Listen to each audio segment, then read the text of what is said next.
I love the... Good morning, Midnight's Edge fans. We're here to tell you that we have so much more to offer you now at our Mixed Tees store. Not just t-shirts and hoodies, but we do have plenty of those, and new designs for that matter. You can also get mugs, and of course our brand new limited Amber Turds stained blanket. That's right, just for your bed or wherever you need it. So head on over to Mixed Tees now and get all your apparel and goodies from Midnight's Edge. Get up, wake up, this is your final warning. It's time for Midnight's Edge in the morning.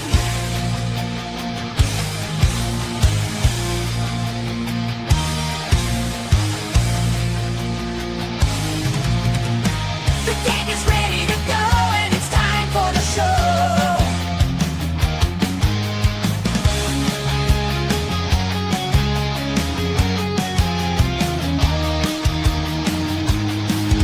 It's time for Midnight's Edge in the morning.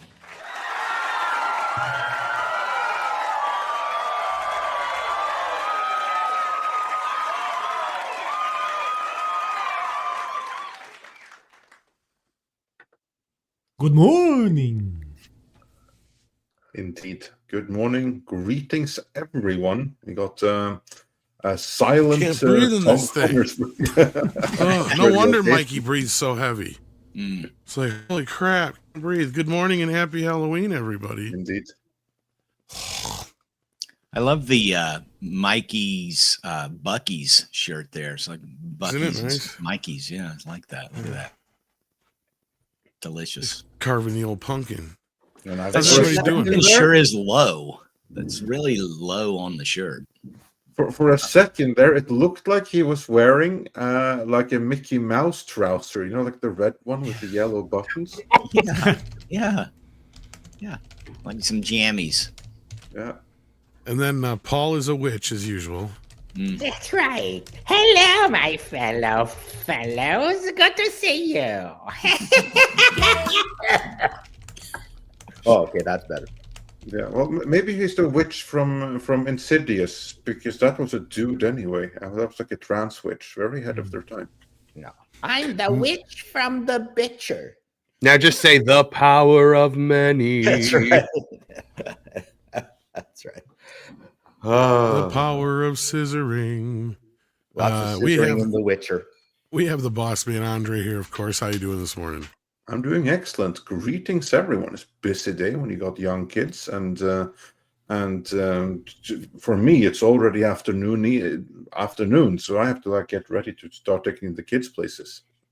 Yeah, it'll be interesting to see which costumes are most popular this year. I think, K-pop Demon Hunter seems to be the big deal, as far as I understand it. So we covered the top 15 Halloween costumes of the year, and the 6 of the top 10 were K-pop Demon Hunters, and then I think it was another 2 in the above between 10 and 15, and no Disney anything. Wow! Finally. So not even Bluey, right? Nope, not that I saw. Well, that's not. It airs on Disney Plus, but it's not a Disney show, so kind of like Doctor Who. Yeah. We also have Marvin here from That Park Place and all that business. How you doing? And Geeks and Gamers. Doing great. It's been a busy couple of weeks over at That Park Place and Geeks and Gamers, but we are carrying on and prevailing. I didn't have time to put a costume together. I'm sorry. Oh shit. Oh, I just thought you were Brett Ratner. Yep. I get that a lot, actually. Steven Spielberg. I called you something behind the stage, and I won't repeat it because you won't. I actually did hear it, and it was really hurtful. Rhymes with tag. Slag? No. Something like that, yes. Rhymes we with also, Iker. Yeah, we also have from Transylvania, Mr. Scribe Darkness Blood. I am Count Scribula. I have come to suck your blood, specifically Mr. Chato's blood, because it's Hungarian, just like home. Mindenki kell berúdni mostanában. Did he just raise Goulash a demon? I no, know he what just- what I said won't get you kicked off. Klaatu Verata Nicto. I didn't say Speaking every some proper single little Dracula right syllable, but there. yeah. And we also have Mr. Chris Brawley. How you doing, Chris? Hello, everyone. Yes. Well, I'm not Theo Kojak today or Blofeld. Today I am Inspector Clouseau. Clouseau. Oh, What is I a have to Clouseau? say, I do appreciate it. I mean, that's going classic, going old That is school. I classic. like it. Yeah. That is great. I needed a little more hair. I do have a Mm. wig upstairs for tonight's costume party, but a wig on a bald man never looks right for some reason. So If you put you could go as One Punch Man with What? a bald head. that's true. Yeah. I would I love do to have go a out on Blofeld Halloween. jacket, one of those really nice black, just kind of it's got a collar, it folds across the front. But But the do wife you have wanted to a be- white, really furry pussycat? Because well, that's she is also- going to be a Pink Panther, so Oh. yeah, she's got the goods, and she's a good-looking lass. So we should. Wow. It will make me look good. Tight Pink Panther outfit. Tail and got the little cat ears and the whiskers. Whoa. Yeah, Anime cat Mhm. girl. That man, I'm turns really on a lot of living the guys. charmed life. She couldn't find that Sydney Sweeney dress though. So Oh man. Woo. Oh, Whoa. we also have That is a Paul woman who Jr. knows. Pauly. Oh my God. Ah! I thought I was going to be Polly today. There's only one me, baby. Don't be That's trying true. that shit. That's true. It's a costume. I'm appropriating. Yeah, you really are with your pirate earrings and your bigote. Happy Halloween, everybody. Feliz pre-Dia de los Muertos. Let's do it. My hat's off to you, sir. Yeah, I don't know how long I can do this because No, that looks hot. I can't Yeah. drink water, but you know, I'm doing it for the midnighters. Is that a lucha libre mask? No, this is a calavera mask. Okay. It's like a real hard shell. Ah. Not the Shadow soft. offended everyone again. I got I this love the at, lucha libre outfits. I've had this for a few years, so Mhm. and I thought this would be better than putting on the other masks I have are from like Mandalorian and shit like that. Wow. So That's so passe. I appreciate y'all in the chat. What's up? What's happening? What's happening? But yeah, We're glad you're here. What a full I think panel. it's very neat glad. that we all want to have fun with Halloween, yet there's movements afoot to ban it. Like it's one thing that we have fun What? with. It's just the fun suckers out there Like, driving. in us. Canada? Oh yeah, we've got all sorts of schools that apparently it's too scary for a certain segment of the population now, and so we have to cater to this segment. I was of the trying to population. go to Tim Hortons to get a Timbit. I walk outside my house and there's a skeleton right there going boo. When's it gonna stop, Trudeau? That's right. Well, we don't call them Tim Hortons anymore. We now No. call them Sing Hortons. Trudeau's off running around the world with Katy Perry now. Katy He's- Perry. Oh, that's right. Yeah. Yes. Yeah, I saw Astronaut. that. Professional astronaut, Katy Perry. There Indeed. were rumors that him and Katie were a pair prior to the divorce. Oh, a little affair going I on. guess anything to get rid of the rumors that his father was Fidel Castro. Oh, those rumors aren't going anywhere. I mean, he's a chip of the old block. So yeah, no matter who he banks, those rumors ain't going anywhere. They ain't going nowhere. No. Well, we're glad he's gone. Yeah. Well, a portion of the population is glad he's gone. Carney's a so huge much amount. better, right? There's Carney, for all intents and purposes, is better. And apparently, you Merkins, Mr. Trump, there lost a thing in the House of Congress and Senator thing about tariffs. Yeah, we'll see how that goes. I got hung up on us being called Merkins for a second. I was like, Merkins. I'm just waiting on your postal workers to get back to work. What the heck, We man? haven't noticed any difference. You're not shipping from here to Canada. then, No my mail friend. to us anyway. No, our postal workers are just on a rotating strike. Stuff is going out. Okay. I just shipped some Frantic CDs and DVDs to fans. So it's still a business. People are asking for real, live, physical copies of stuff from the Frantics. Oh my gosh. Very cool. It is cool. But this is a Physical great media. time of year, and we should all enjoy it. And if you have kids, enjoy the kids having fun. I think Jason would Christmas trees up agree that tomorrow. physical media is still king. Yeah, earlier this week when we had Alejandro and the Unexpecteds, I got a lot of emails of people, of midnighters. Polly, send me the link. I want to support and buy the DVD. That was great. That was really cool. And That was a fun interview. I'm glad to support the project. My my DVD should be getting here any day now. I got an email confirmation the other day that it had shipped. So, and to the midnight winners, we sent out a bunch of DVDs a few days ago, and then the vinyl winners and the people that want the autographs, Alejandro will get to it this coming week. But great response, Andre. Great response with the midnighters, with people in the chat, Yeah, that's physical fantastic. media, and supporting something original and fun. Who Yes, knew? indeed. And he's such a nice guy. He's a dick, but Yeah. it's all good. Well, that's the you Well behind the played, scenes. So how do you think the game's going to go tonight, Paulie? Well, no matter what, we need to hit. We're not hitting, and it's been 3 games it's been a lot of innings.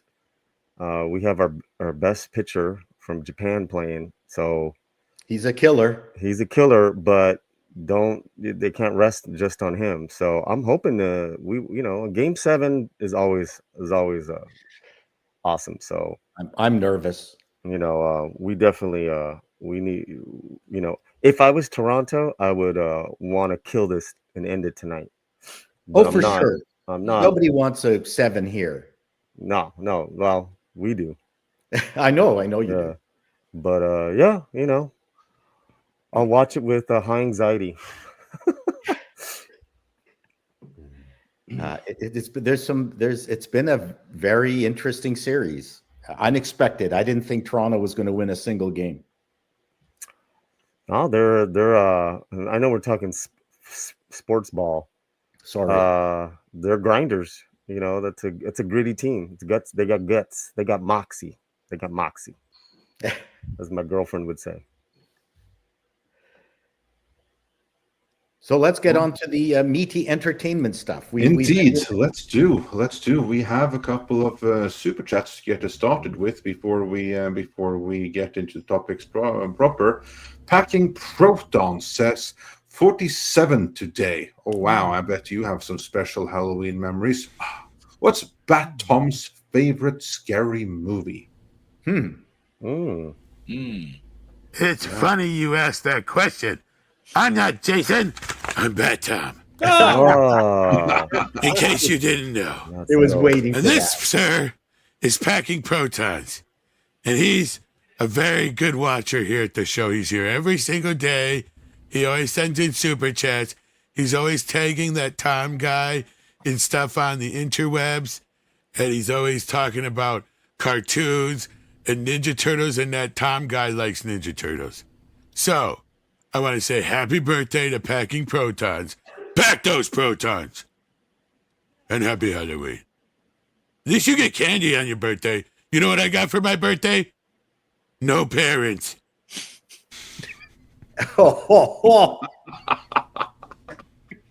That's just wrong. So your favorite scary movie would then be The Parent Trap. Oh, that was quick. I need more coffee. Brilliant. Absolutely. I'm still here. I'm just dealing with things. Just Trauma. dealing Trauma.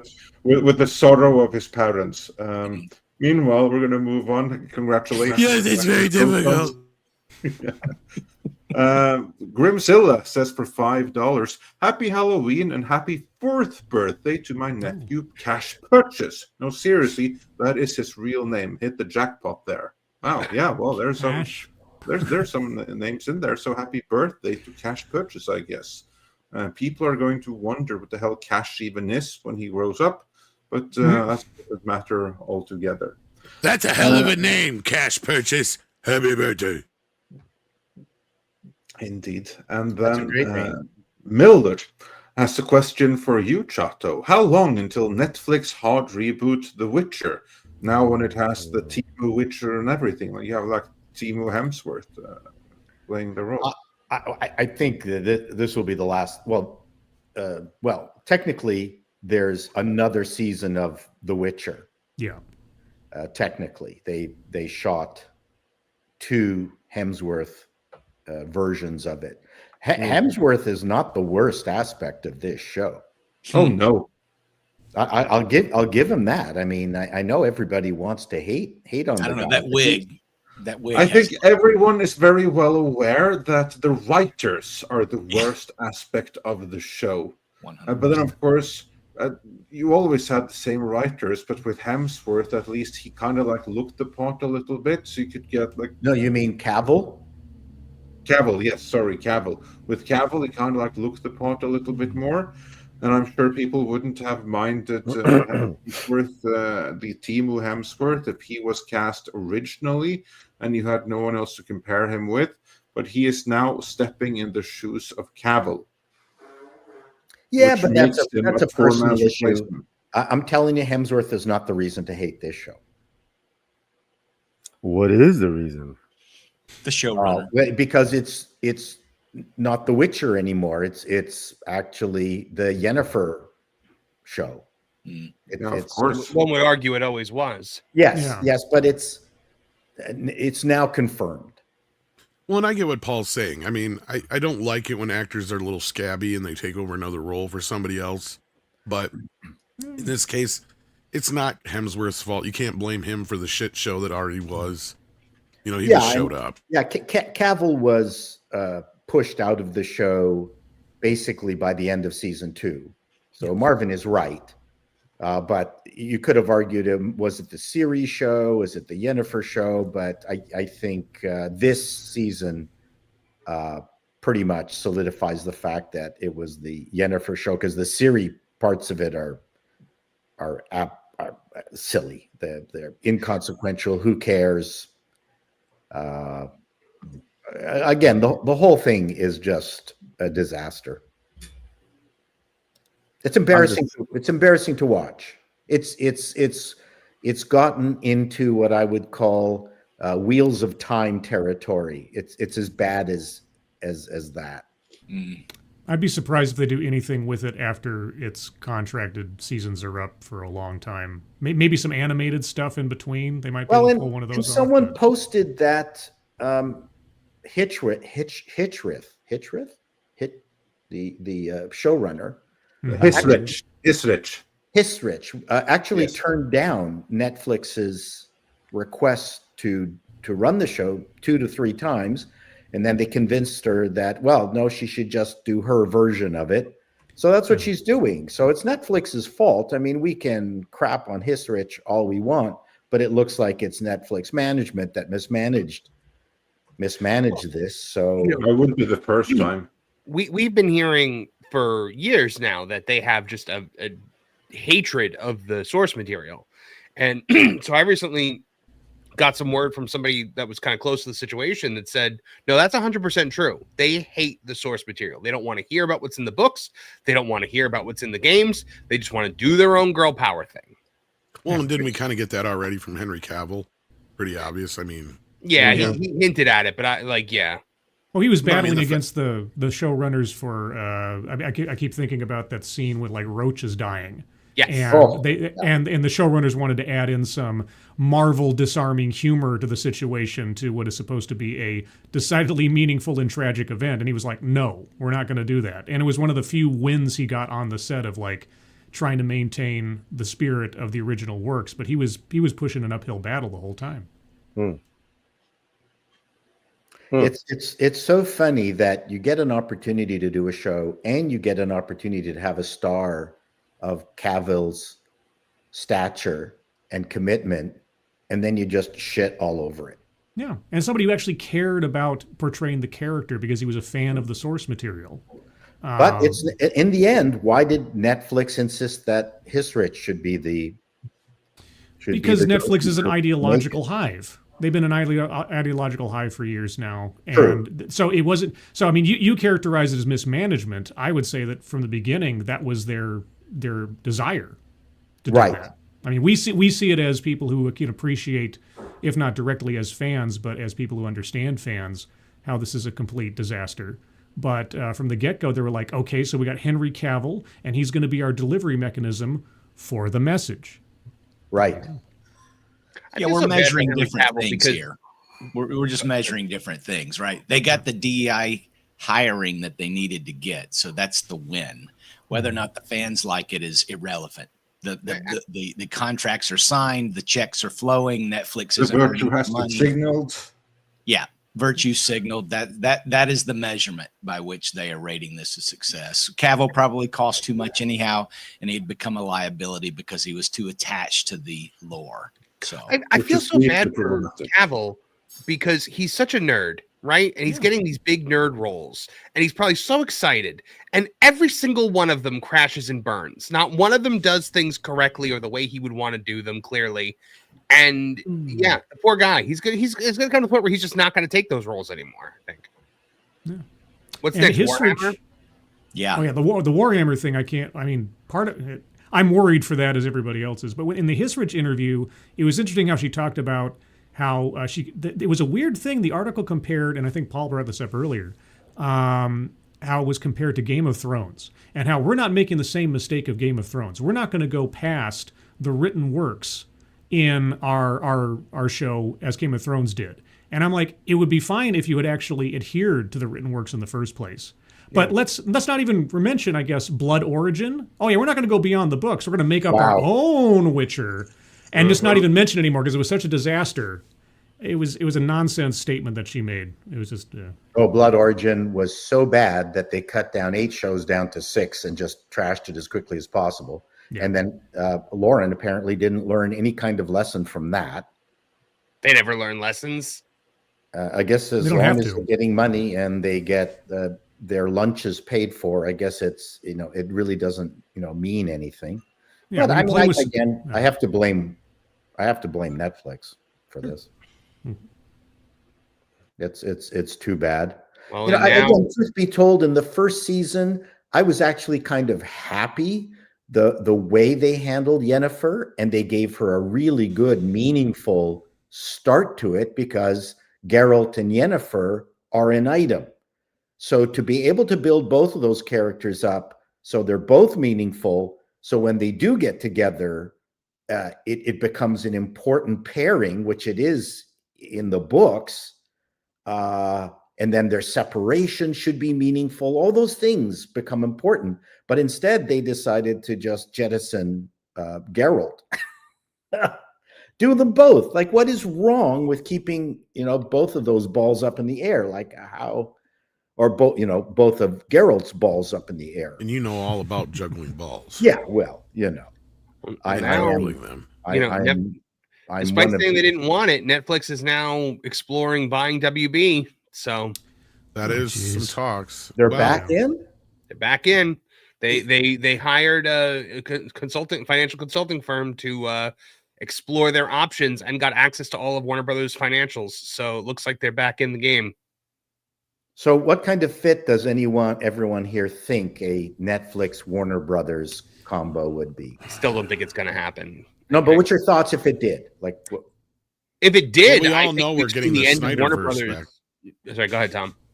I was just making a stupid joke. I said, well, we all know we're getting the Snyderverse back, of course. Oh, immediately. Yeah. No, because the thing 100%. that they're going to be like is, the one thing that's going to save DC? The guy that killed it in the first place. Yeah. And the guy that's done a series of shitty movies for us that nobody likes. We're going to give him this valuable asset. Hey. Let's do that.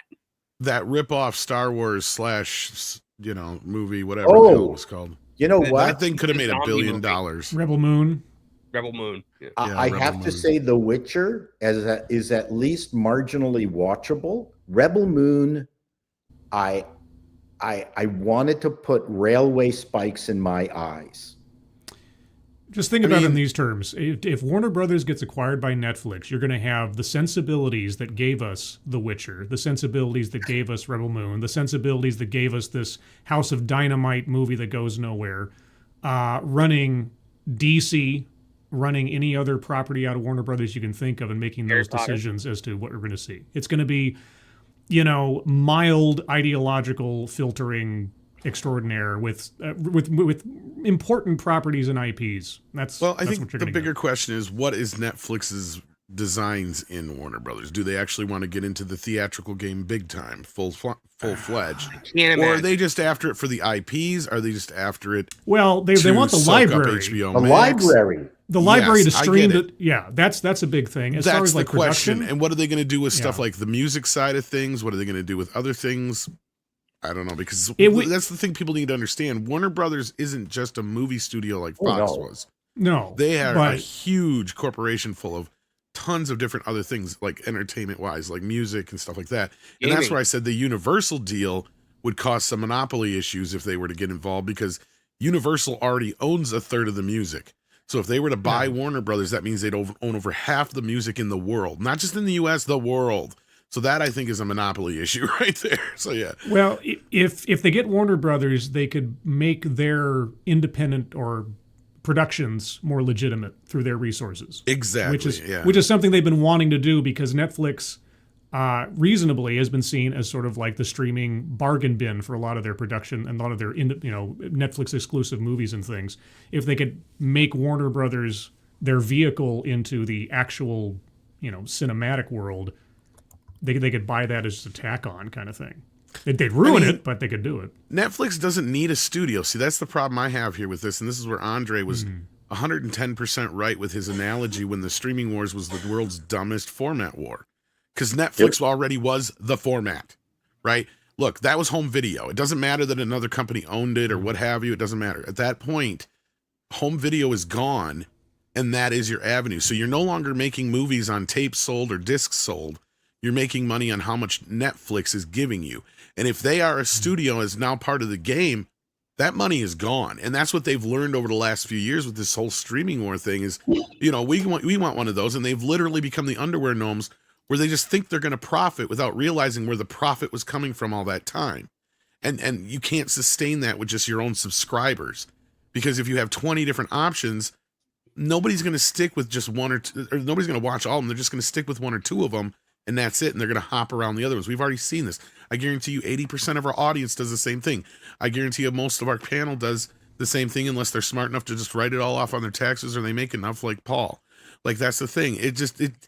They destroyed the one thing they had that made sense at the time. Like, okay, if you're going to kill home video, the best thing to do is treat Netflix like the new video store. Right. And then make your own streaming services to be your networks. Not your hub for everything, just your networks. Because you need to keep this. And then what is Zaslav doing?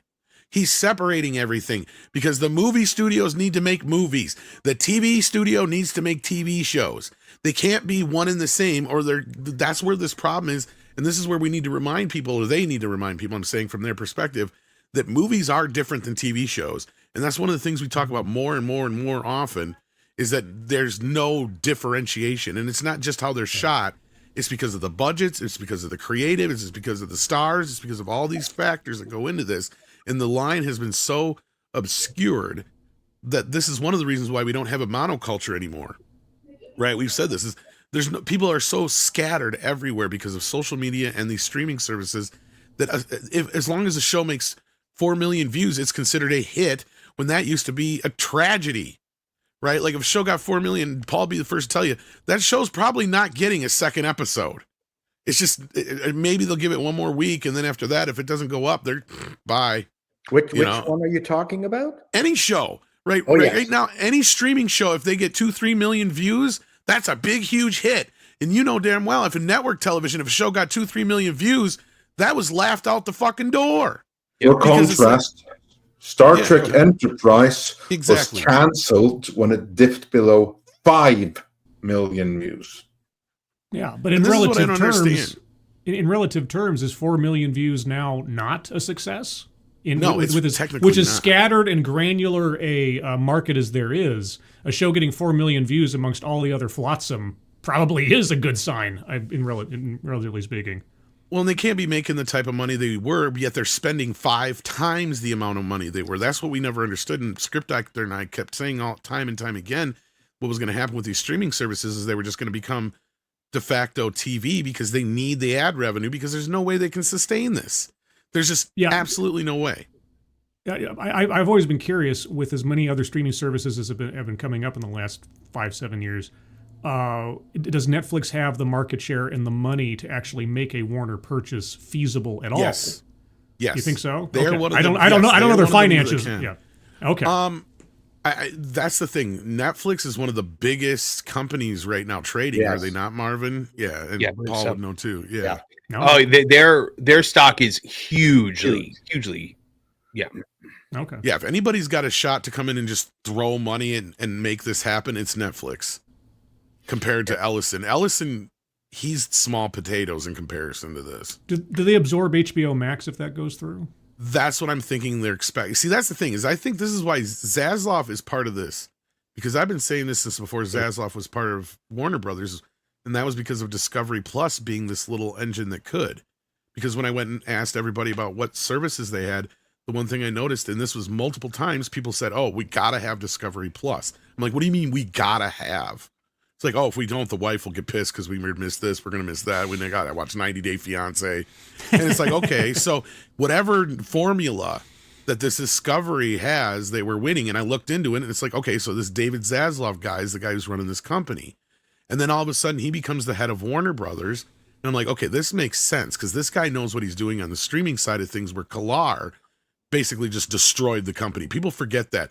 Everybody blames Zaslav for everything. It's like people forget he came in when the company was on the brink of just crumbling because Kalar had turned it into this piece of shit company. Toby Emmerich had, ran the company into the ground for the last 20 plus years or whatever it was. And they were just spending money left and right like nobody's business. And they had the money to cover it in other ways like Disney did. But it was getting to the point where they were so far in debt that if anything were to happen, like they would have went under really quickly. And they needed somebody like Zaslav to come in and clean up house. And that's what he's done. And I think that's what Netflix and some of these other companies are seeing. Now, whether or not they want Zaslav involved, I don't know. But it seems like HBO Max is probably one of the only ones that's been profitable. And it's mainly, I think, because Zaslav was the first one to say, look, we can't be just producing these shows for HBO Max. They got to be on HBO as well. And that's where I think it started with The Penguin. And ever since then, all their shows have multiple streams of revenue that come in. And I mean, even yesterday, people give shit about, I think it was Chris, I don't know if it was you specifically, but somebody over at Bleeding Fool was giving Warner Brothers shit for the whole Looney Tunes thing. It's like, what? That was one of the smartest moves in history. Pull it down, make everybody freak out, and then you license it out to Pluto or whoever it was, make a mint on it, and everybody's watching it now because they forgot about the Looney Tunes. Does Tubi have the classic Looney Tunes? Because I was looking for it on there, and I couldn't find it. I think it was Pluto that did the license, but I thought maybe it was Tubi. Yeah, it's definitely Tubi. But like the one I found on there was like the Looney Tunes series from like 2013 or something like that. They got that. You have to dig a little deeper to find the classic stuff. And if you dug down in that article, Tom, I hear what you're saying because I think the tweet was "Who's laughing now?" or whatever, right? But my answer was just simply Warner Brothers. Yeah. Right. Exactly. If you dig down in the article, you see that even though it was undisclosed how much the licensing fees were, we're sure Warner Brothers very happy with the arrangement. So, and these Looney Tunes cartoons are going to start hitting the public domain. Some of them already have. So, well, what you were saying about Netflix is so on point. But you remember how Netflix started? It was just a DVD delivery, right? The streaming was just sort of secondary. Like, I used to hate them because they killed rental. That's why I used to hate them. It was like, fuckers. Yeah. And once you get onboarded to that, it's like any new thing that you adopt. That's sort of the new thing. I think that happened to eventually with the streaming. But you're right that it should have been treated as networks. It should have been treated as networks. But I think from the company's standpoint, it was just like, well, let's go scoop up all this old content that's not getting play anywhere, and we'll use that as a library. We'll just license it for as cheaply as we can. I mean, I used to visit a website the final week every month to see what was leaving Netflix, to see if I had watched it yet. Right. So I did get into that. It had sort of that same TV Guide vibe, but that's not there anymore. It's like, oh, well, if Netflix doesn't have it, then HBO Max will have it. And if HBO Max doesn't have it, and on and on and on. And eventually you go, well, maybe Tubi will have it, or Freevee, or whatever. Yeah. It's tiresome. That search for the show is I think one of the things I mentioned, something that Hollywood needs to get together and make the interface for the end user better. Stop fighting amongst themselves. They should be concentrating on the product. And we talked about it already. The Hulu Netflix combo was the best. Yeah. All the reruns of the TV shows end up on Hulu. All the movies and maybe, the old reruns like Beverly Hillbillies or whatever ends up on old TV Netflix. shows. Yeah. And it would be great. And we have only 2 places to go to. It makes sense to us. We've got just a couple of bills to pay every single month. But no, greed.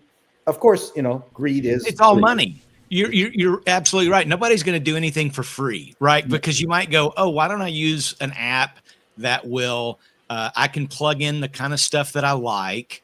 It will check out my ratings on Letterboxd or whatever to see what sort of stuff it might push to me. And I can tell it which apps or platforms I'm already subscribed to. And then it will start suggesting things and tell me which app. And all I got to do is use my remote just to click it, and it'll go to the app for me. It will go where I want it to go. But nobody's going to do that because I'm not going to pay for that added service of this assistant to tell me to go look on my stuff, even though, like Amazon, you remember how bad Amazon's search menu used to be to try to find anything? You didn't even know where the stuff was that you saved.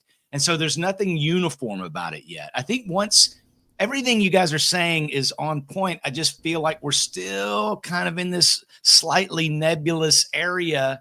And that's why there's all this talk going on with Paramount or Netflix potentially buying Warner Brothers Discovery.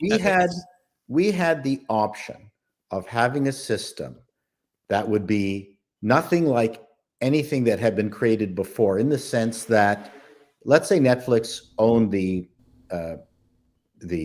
second run movie space. It would have given producers of those, and if they gave a split to the original rights holders based on the popularity of those shows and how well the streaming went for each of those shows, that would give an impetus to the original producers to do their own marketing after the fact. Let's say 10 years after a movie that they created is now on Netflix. If they started promoting a movie that was 10 years old, that if successful, encouraged its viewership higher up the chain on Netflix, then you're going to get all these production companies putting money into advertising to get their shows and movies viewed again on Netflix easily. It's just a click of a button. They don't have to buy physical media. They don't have to go anywhere for it. It would have been a much better, a more egalitarian way of watching this stuff, because I love the idea of someone promoting once again Hairspray or something like that, and then it gets popular on YouTube, and then the production company makes now more money on the fact that they put some effort into getting more people to watch it on not on YouTube, well, YouTube also, but I mean on Netflix. Yeah, like a revival. Why I wish in many ways YouTube was our centralized system. What you just explained, Paul, is kind of similar to what they used to do with home video. Right. In a way. Yeah. Because what would happen is something would come out, like, well, let's say, okay, Jaws 3 came out. Well, of course, they'd spend a bunch of money promoting Jaws 2 and 1. In this case, would be on Netflix instead of home video, right? Right. Like, and I agree with you. I think that's so silly that they don't utilize those things anymore. It feels like they don't try to jump on the older stuff like they used to. Well, there's no mechanism. There's no mechanism to do it. Yeah. As you said, there was value in promoting version 2 and version 1 when version 3 was coming out. There was value in that. there's no value in promoting something you made 20 years ago. Right. They And a have lot to of this, bring that back. yeah, and a lot of this happened. Like, and one thing I brought up was like when they killed the vault with Disney, that was the biggest mistake in the world, because now you have a situation where putting Little Mermaid on Disney Plus right next to Little Mermaid 2 and all their other garbage just makes Little Mermaid worthless. You now have made something that was worth much more than all this other crap you had on there worthless, because you just put it right up and next against it. And then on the other side of this, it makes you wonder, where's the money going? Because how is it when Tubi and Pluto and all these companies can give their shit away for free just because they show some commercials, when Netflix and HBO Max keep cranking up their charge every month? And I swear it's getting to the point where they do it every 3 to 6 months.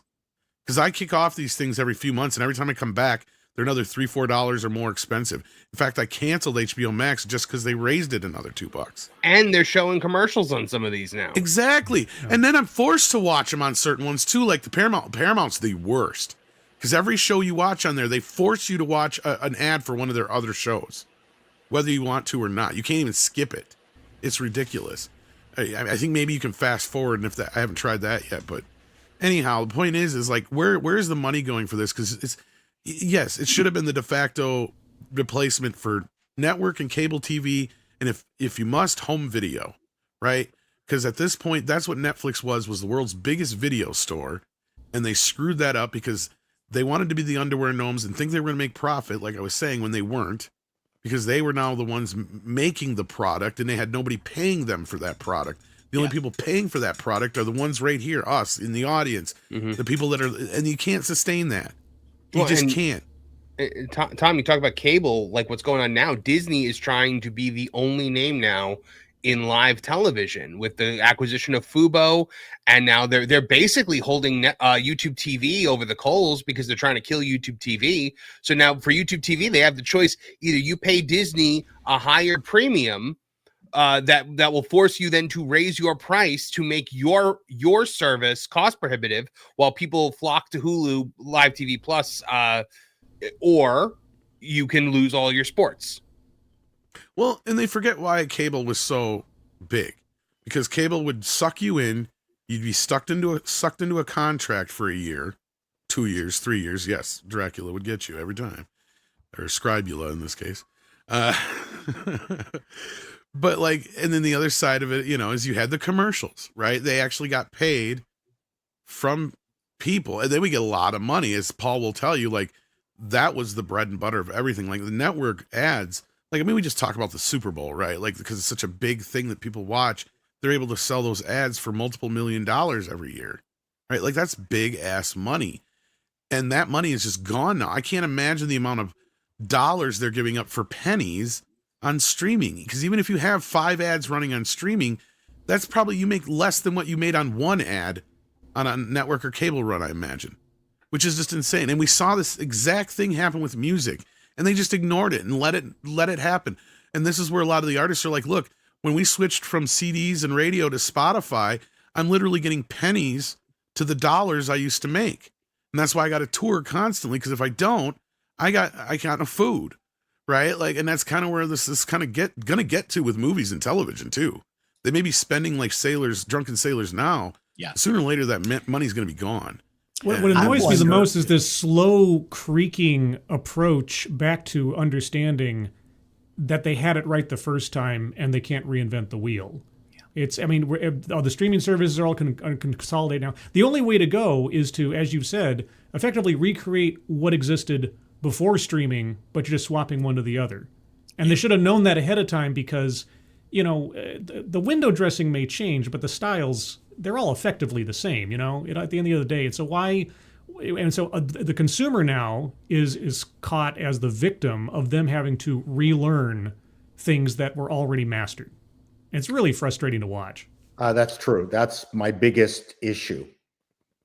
And now you have Amazon. I don't know if you guys were aware of this. Do you remember that pretty successful faith-based series from last year, House of David, that Amazon put out?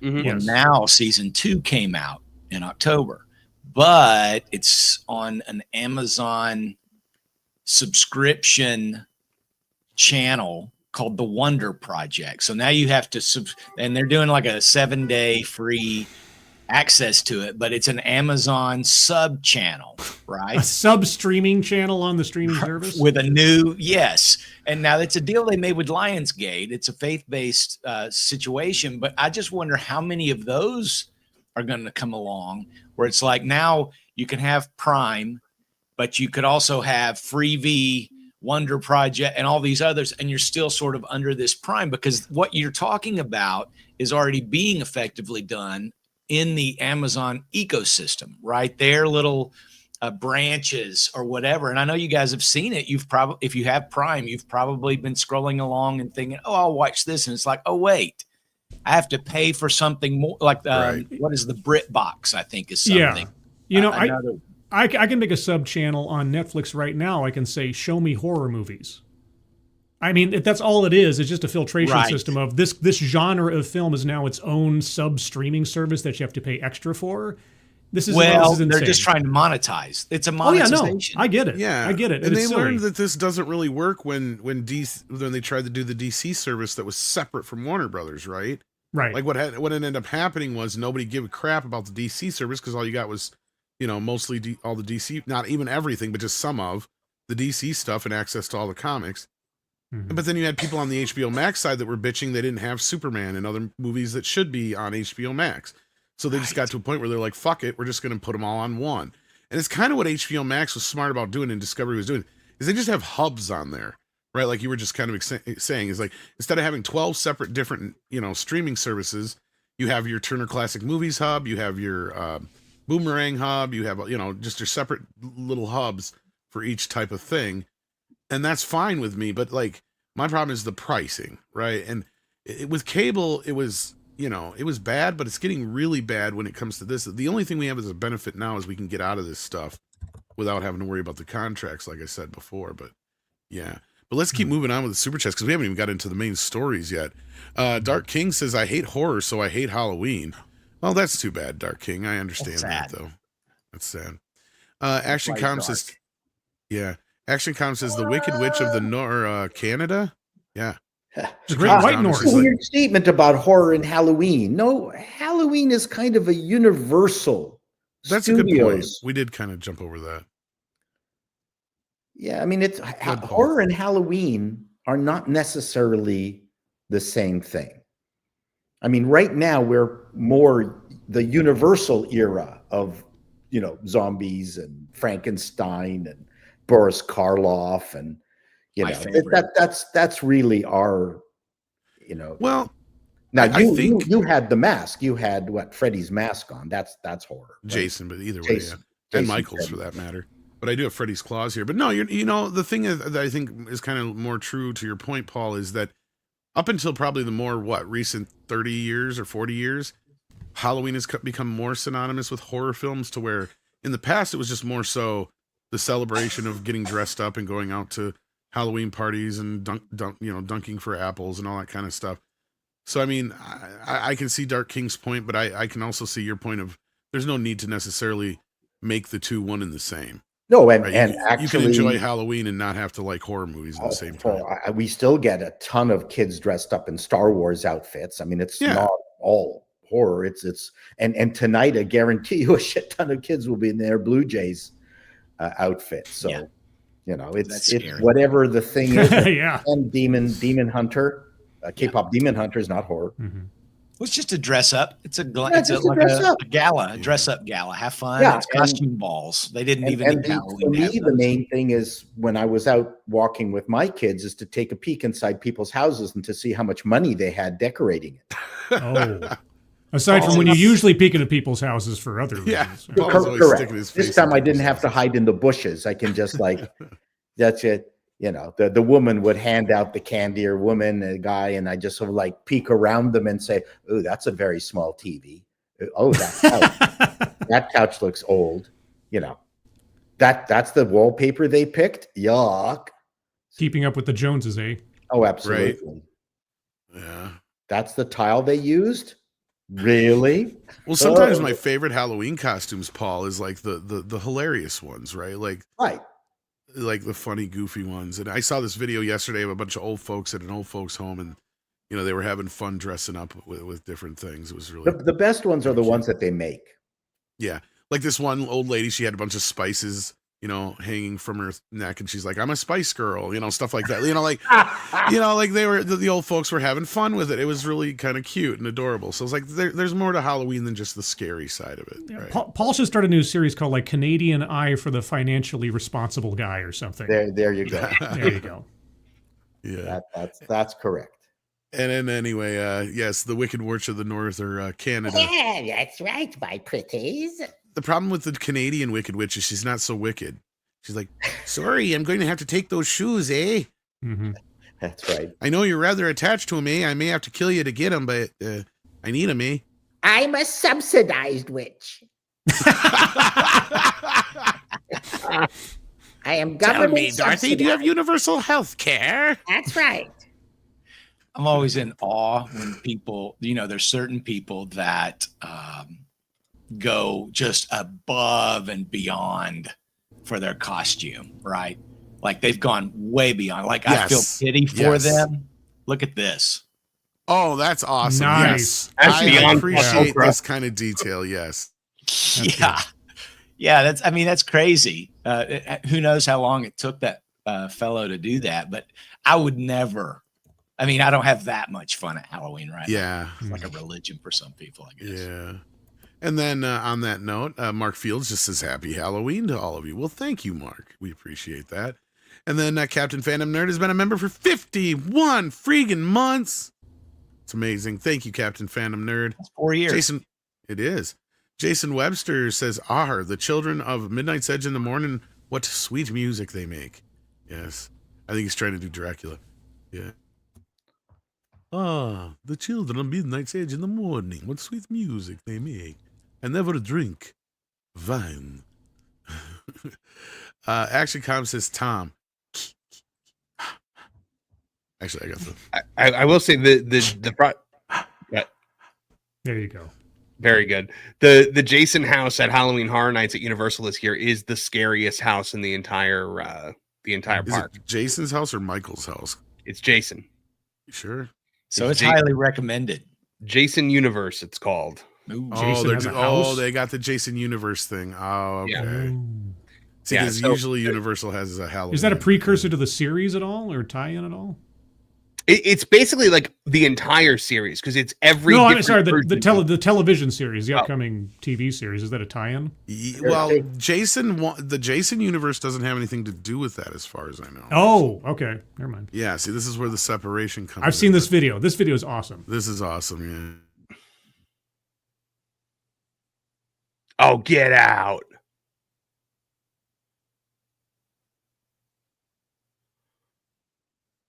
Yeah, awesome. that's pretty cool. We needed the noises, but yeah. Yeah.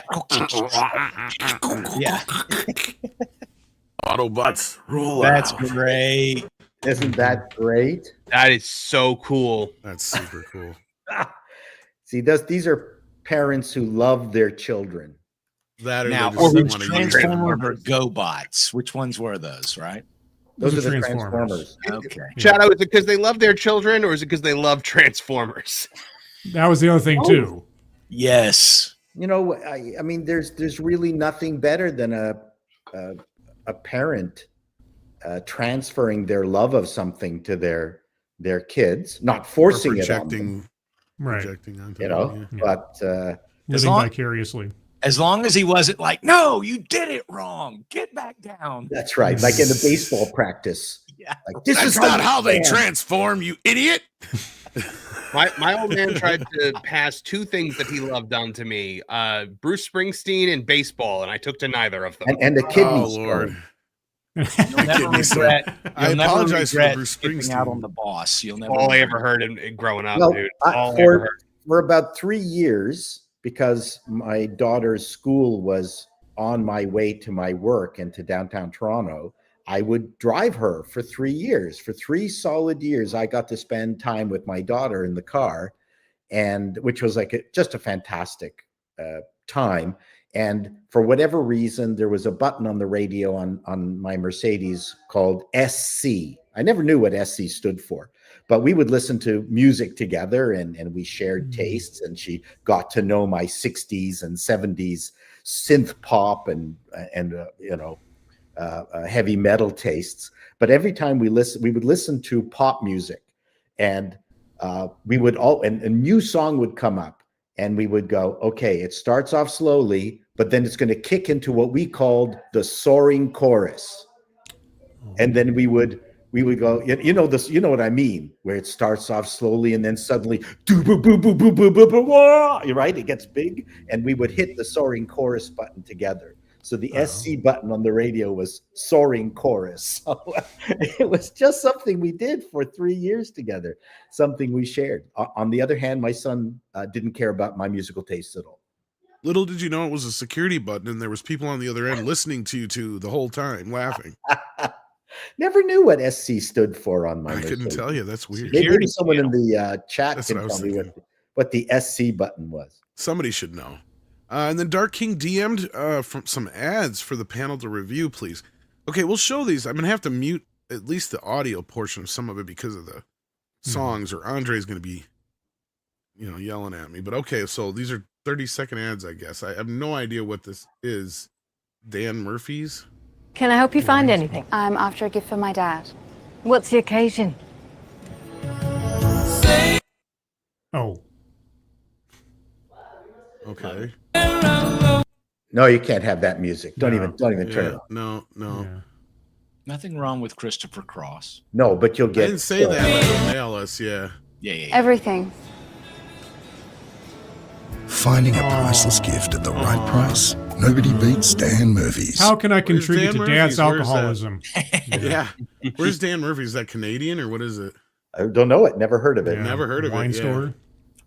I've never heard of it. Chat Must be- says that the CS or SC is for sport or comfort. In the C position, you can start those Mercedes in second gear for a much. No, it was on the radio. This was a well, radio thing. wrong. Weird. Shopping for yeah. anything in particular? Dinner at a mate's. Nice. Are they a $19.99 kind of mate or a $39.99 kind of What's mate? Australian? Oh, yeah. That's what it would be. There you go. Hi, Bill. Mute it. God Mute damn it. it. I know my thing was on the wrong thing here. I'm like Yeah, looking for it. just stop touching your thing. Yeah. I know my thing is always in the way. You see, you hit the SC button. That's the problem. Soaring chorus. I You did. got anything for $10? It did. Great value for good mates. Got And anything? not so that good one was mates. funny. All right.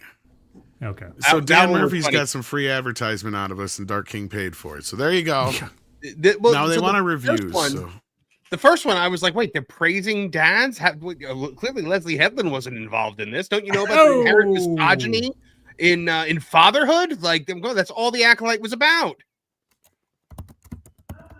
So you're saying daddy issues is what it was about? Oh my gosh, it was daddy issues, it was sister issues, it was mommy, it was every kind of issue imaginable that a human being could have, and Leslie Headland spent $300 million of shareholder money on it. The Acolyte, right. Now, if those are newer ads, I'll give him credit for being actually well written, funny, well thought out. Not something we get out of most ads nowadays. I don't know if Paul agrees or not, but I thought they were. I get the joke. I think it's First pretty one was funny. sentimental. The second one was kind of Yeah, funny. yeah. Okay. Fair enough. Yeah. Yeah. I don't know if anybody else has any more to say about him, but now I want some wine. Thinking I never drink wine. Thinking Heretic says trick or treat in something scary, an ice agent. Oh, you'll never get any candy. Nobody will answer the door. There was a That's the problem. story.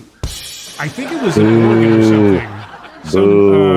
Some city ice. council, some city Fuck 'em. council official or something went to a pre-Halloween party dressed as an ICE agent, and the next day had to apologize publicly for making light, etc., and so forth. I was like, come on. Good. Fuck Should they them. also have to apologize? Fuck ice. to Fuck them. Trump. Did I say Zombie? fuck ice? Yeah, fuck them. Come on. Fuck eyes. Oh, Fuck ice. oh, okay. Fuck I ice. like my Fuck 'em. Scotch neat myself. Thank I- you. Chili Willy. I should mention there is a Hungarian wine called Egri Bikaver, which means translates to bull's blood of Egger. Which Who's is Egger? It's a place in Hungary, Oh, produced in Egger, Hungary.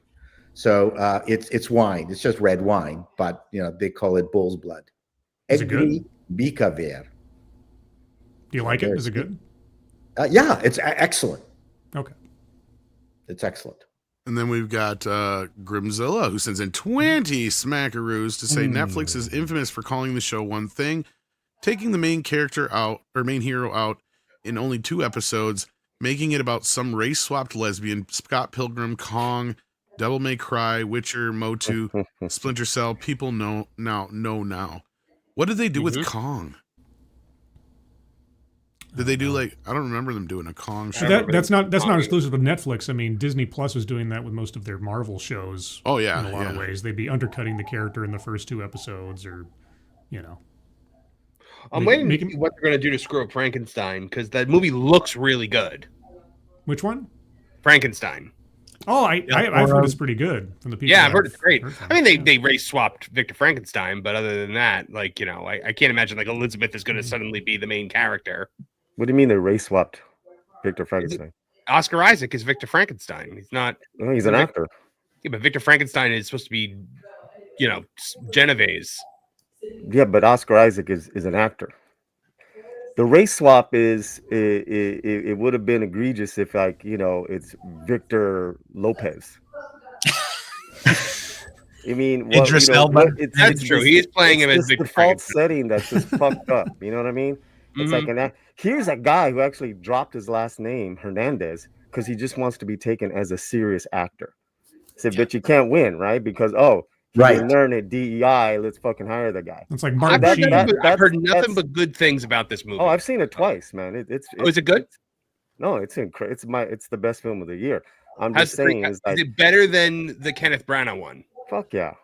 Oh, okay. That's my definitive Frankenstein. So. I think Dr. Frankenstein should have been played by Ugly Betty. Oh, you're both wrong. It's Young Frankenstein. But anyway. That's the yeah. I haven't the Motu one I do remember. And if I'm annoying people in the chat, good. I don't have to agree with everything that y'all say. Uh-oh. I mean, it's what the fuck, dude? Ollie woke up on the wrong side of the coffin today. Anyway, let's keep going here because we haven't even got to the main story yet. Miller sends in another super chat to say, wonder if Starship Academy registers on Nielsen. I forgot that it was even coming out again. Yeah.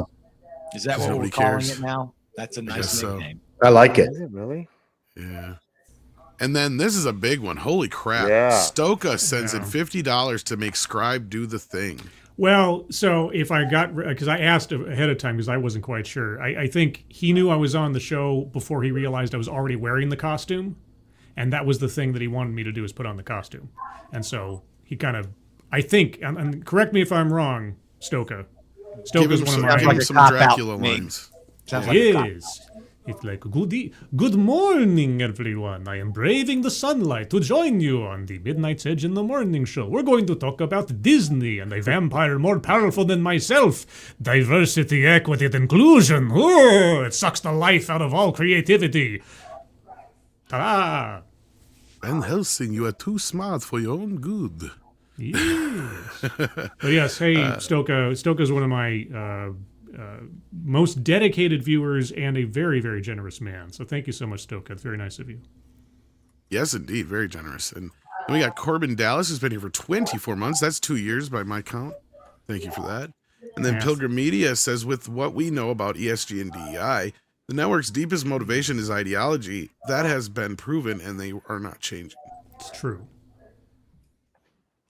And I've got a Disney story about that, actually. Yeah, I mean, there are incremental changes. I think they are well aware that they need to change. I just think it's going to be a matter of fighting with a lot of the creatives and those in power that agree with said creatives. There's the stupid political bullshit. There's a lot of surface level rhetoric changes, but fundamentally, I think the stuff is just going to sit there unless or until there's actual meaningful consequence on a level that they can't deny. And so far, that's been slow to come unless you're in particular colleges and so on. But it's starting. That or money gets involved, because that's what made this happen in the first place. Because I'll compare this. Look at what happened with smoking. Do you guys realize why there was so much smoking in movies for years? because the tobacco company would fund the shit out of them. Yeah. And send them free cigarettes. Exactly. And would be like, make sure your stars are smoking cigarettes in movies. Yep. And it's the same fucking thing here.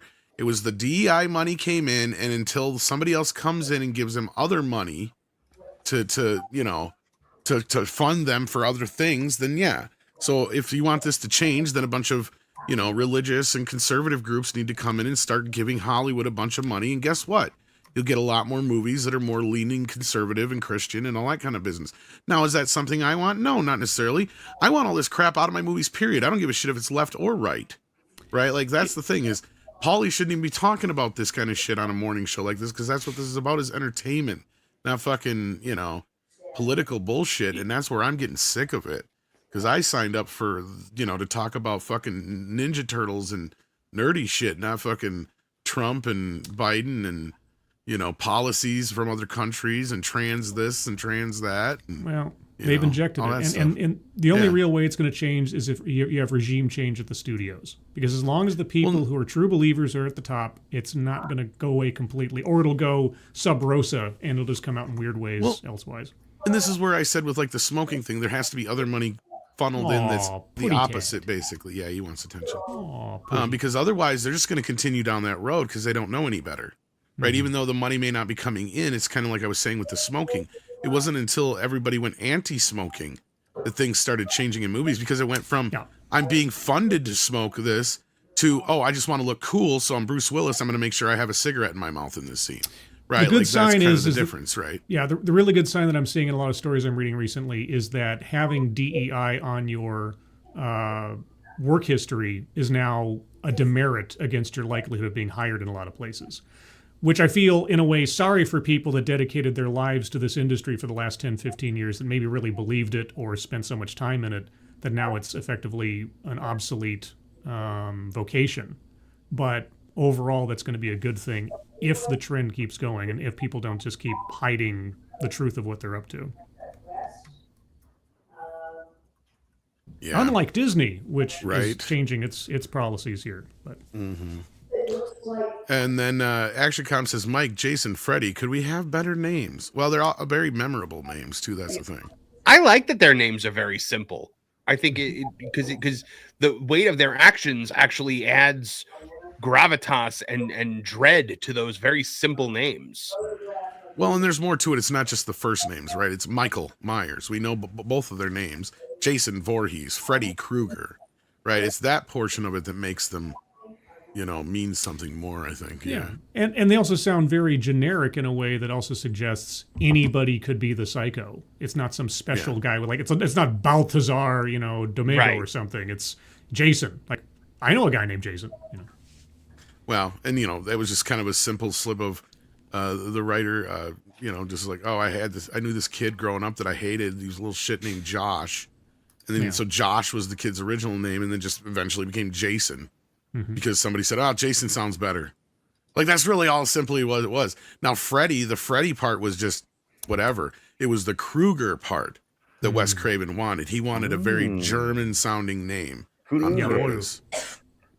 Very cool. And Michael Myers just sounds blue collar, just standard, Sounds like a comic book character, the double. Well, in a way, yes, because of the MM, but like the Myers name just sounds white America, just standard every day. And that's kind of the whole point of a lot of, especially Elm Street, right? Like, because it's funny, because in the movie Nightmare on Elm Street, guess how many times the name Elm Street's actually mentioned? None.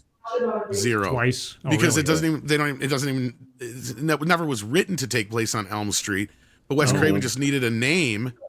And when they were trying to think of names, guess what street that JFK was shot on? And every town has one. Elm Street. So he's just like, okay, well, and it just had a nice ring to it. He's like, we'll just call it A Nightmare on Elm Street. Because it was just a nightmare or something, or he just couldn't come up with a title. And it was just kind of like, we'll just call it that because it sounds like a nightmare in middle America. Right? Like, that's kind of the whole point was what it was. So, yeah. I remember in Freddy vs. Jason, they actually name Elm Street. And I was like, huh. Because, like, you don't hear it. They did in every movie subsequently. But just the first movie, it just never came up before. They never named the street that she lived on. It was never even important. Right. But then in the second film, and because of the name of the title, they started putting that more into it. And then it became the parents of Elm Street that killed him, not just, the parents, Right. Yeah. But anyhow, Jason Webster says, how do you support a werewolf's YouTube channel? Like and subscribe. Oh. That joke can only be written. So yes, thank you for that, Jason. That was pretty good, actually. Hey, Mikey's in the house. He goes, I am proud to announce my new alliance with ICE, whereby Chateau Mexican Iron Man is now a regional lodging facility for smoking hot, illegal, migrant third world D-invader chicks. Mikey, you're getting into borderline human trafficking there, I think. So borderline. Oh, wait, hold on. Bring it back, because there's a lot to be said about Mikey's politics. But if you bring it back, at the end of the day, he just wants chicks. Yeah, he does. Yes. No way.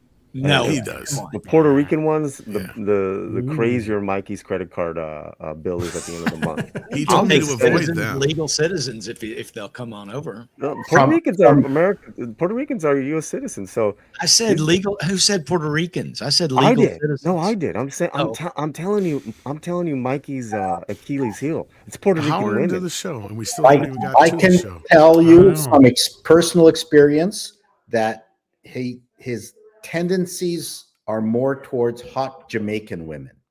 Oh, don't even maybe. Bring up. Oh, now they're looking for a home right now. No, don't even bring up too soon. Ooh, sorry, bro. Stoka sends in $50 more. He goes, but I'm going to do this as Arnold since he says this. All right, you crazy cats. I got to roll out for a bit. I'll be back. Like Arnold. Thank you, Stoka. Thank you. We again, appreciate Stoka. that. That is very, very generous of you, sir. Awesome. Happy Halloween to you. Hopefully you have a safe one. Thank you. Then Pilgrim Media says Paulie is showing his La Raza stripes at shows. Okay. La Raza. Yeah. Mark Field says, well said, Tom. I don't know what I said, but I'm glad I said it well. Hey, whenever he said it twice. A compliment, Tommy. Come on. I appreciate it. And he said it twice even, not just once, but twice. Thank you, Mark. Wow. I appreciate it. 3 times and it's a lady. It is.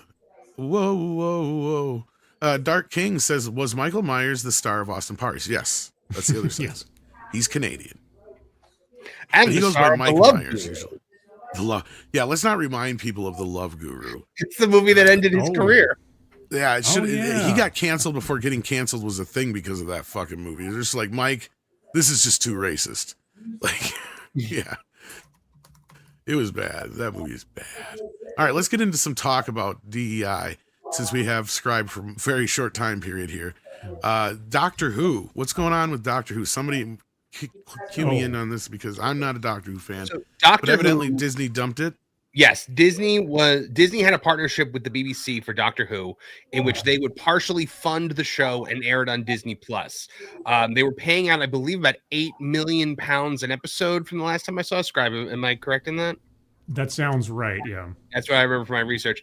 And Disney, it was just announced. Now, Disney didn't even make a statement about this, as far as I know. The BBC made a statement about it. Disney dropped them after their 26 episode commitment, and the trades are putting the blame where it belongs, guys. Trump. The trades have decided it's a MAGA problem. It's the tariffs, I'm sure. No, they said it's because it was just too woke for Trump's America, and it's all about like how the ideological shift of Americans and blah blah blah. And I'm just like, no, it was just it became a bad show. It became a show that was more concerned with preaching than with telling a story. Scribe, I don't know what. Well, I mean, I think Andre in the video that Midnight's Edge put out the other day said it pretty much the best. It was aiming for the modern audience, and it found the modern audience, except the modern audience is not big enough to sustain a show with that kind of expenditure. So there was no audience, or not one that could keep it justifying keeping it on the air. And then you had the star, Cutie, whatever you say, retiring at 32 because it was too tiring. It was too stressful. I'm like, I'm getting old. You know, my back. I'm getting too old for this shit. You know, of all 2 seasons of gallivanting around and being exactly the way I want to be. So and crying a lot. Oh, the tears. So strange. I mean, is Deadline pretending that Jodie Whittaker's Doctor Who didn't exist before Disney got involved? I mean, I think everybody we've all seen the trajectory for years. And Cutie And Russell T, with their little romantic flirtation with the Doctor Who dress-up show, no one wanted it. That's it. It's all there is to it. And if the Doctor Who fandom, are they trying to say that the Doctor Who fandom is mostly MAGA now? Come on. But no, they just want to blame it on Trump any way they can, right. basically. Blame Trump. That's what all these Hollywood liberal, Hollywood media are spewing anytime.